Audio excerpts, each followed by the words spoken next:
Thank you, Madam Deputy Speaker, and it's an honour to serve under your chair, and I want to thank the members for Islington North and Worthing West for securing this important debate. I also want to thank my friend, the member for Bolton South East, and her staff who have been leading on this work in the Shadow Development team, and I'm sure I echo the thoughts of the whole House when I say we hope she's able to return to Parliament as soon as possible.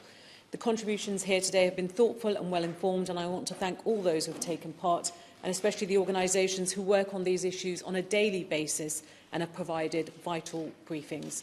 I also want to welcome the return of debates in Westminster Hall as a vital means for us as Members of Parliament here in the UK to raise issues of global importance. And I hope we find safe ways to continue them during the upcoming restrictions.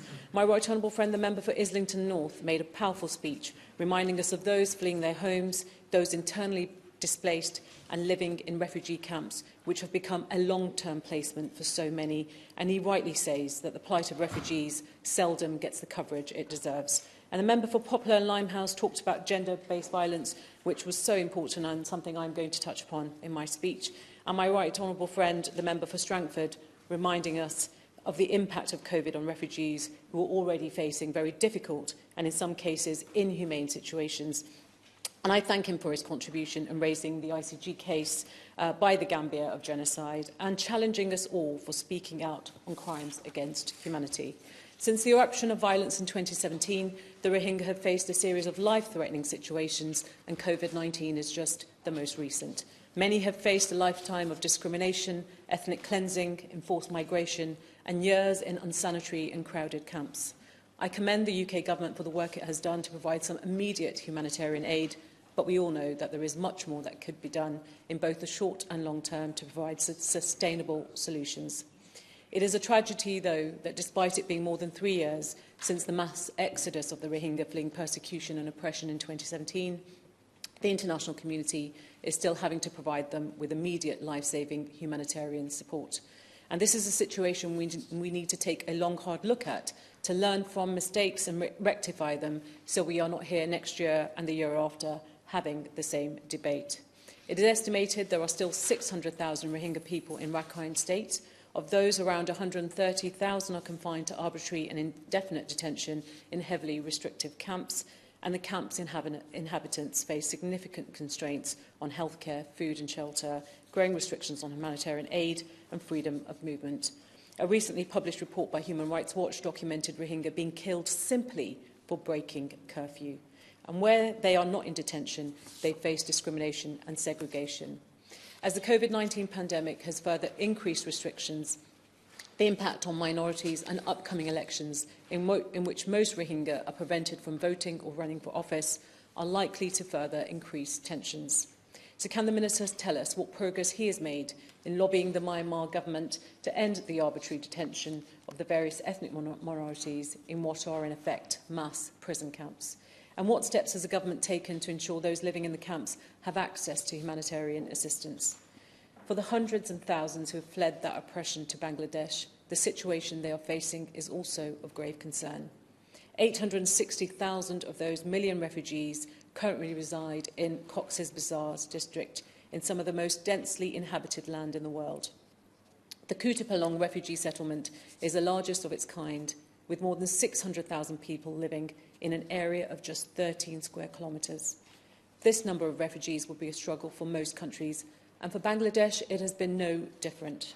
The proposals to relocate the Rohingya to Bhasan Char, a flood-prone island several hundred miles to the north in the Bay of Bengal, should be a wake-up call for the international community.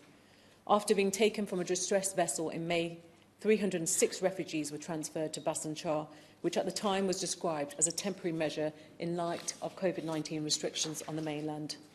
Those refugees are still yet to be reunited with their families, and there have been numerous reports of maltreatment, ranging from beatings to sexual violence. I welcome the Minister's comments in support of UN assessments, but can he confirm that it is his position that no further relocation should take place until full assessments have taken place, and will the Secretary of State be pushing that with his Bangladeshi counterparts? Although temporarily lifted over the last few months, it appears that internet and communication restrictions around Cox's Bazar remain limited. This drastically limits the ability of Rohingya and Bangladeshis to obtain crucial information about the spread of COVID-19. And this is combined with inadequate sanitation, which makes even basic prevention measures like washing your hands inaccessible to so many.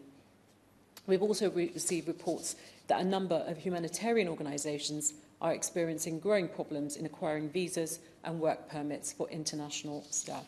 So can the Minister explain why this is the case and what representations he has made to ensure organisations with the relevant skills and experience are able to access the area and provide necessary support and assistance?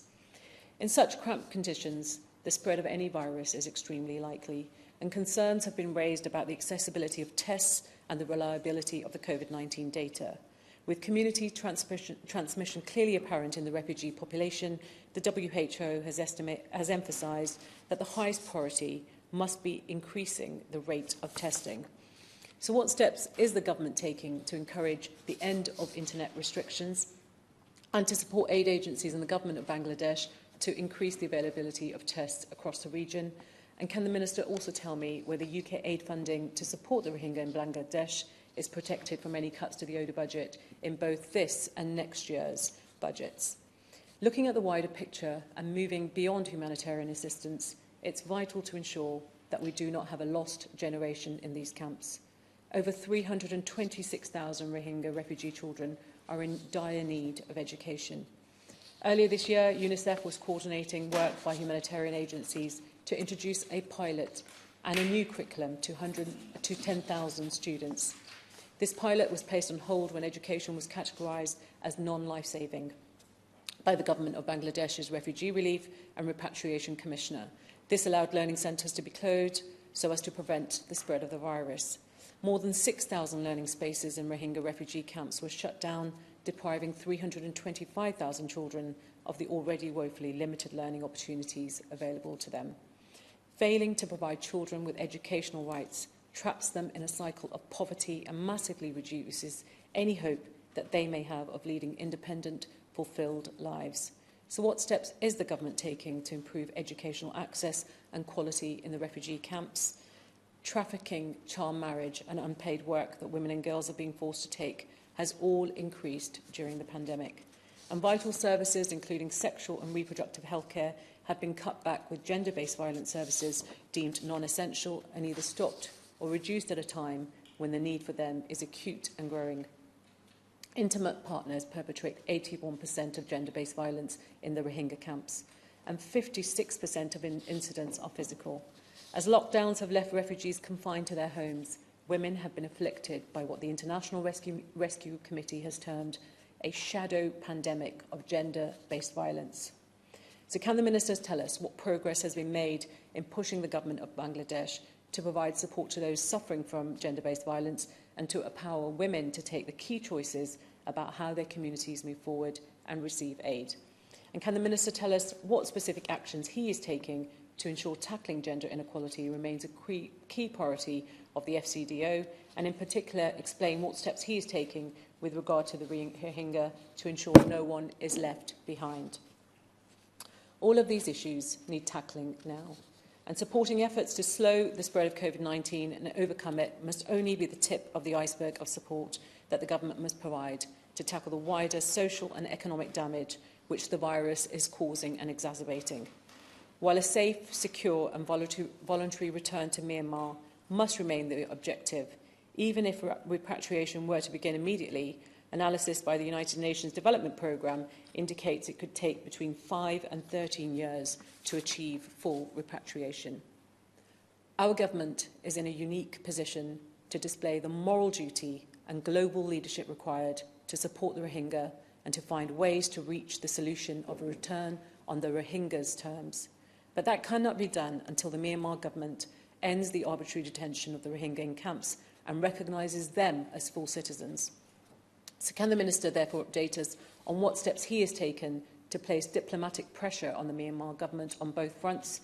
It also requires the UK to make sure it is not supporting actors who have supported deliberately or otherwise the oppression of minority groups. Earlier this year, journalists discovered that UK aid through the CDC had been funding a telecoms company which censored websites under the orders of the Myanmar government. Does the Minister think that this is a good investment? And since then, what steps has he taken to ensure that any and all investments made with UK taxpayers' money achieve the highest standards in protecting human rights. Until a safe return is possible, our government needs to support local actors to mitigate the social and economic impact of COVID-19. These are difficult problems, but they are not intractable, and I hope to continue to work with the Minister to make real and concrete progress for the Rohingya people. Thank you.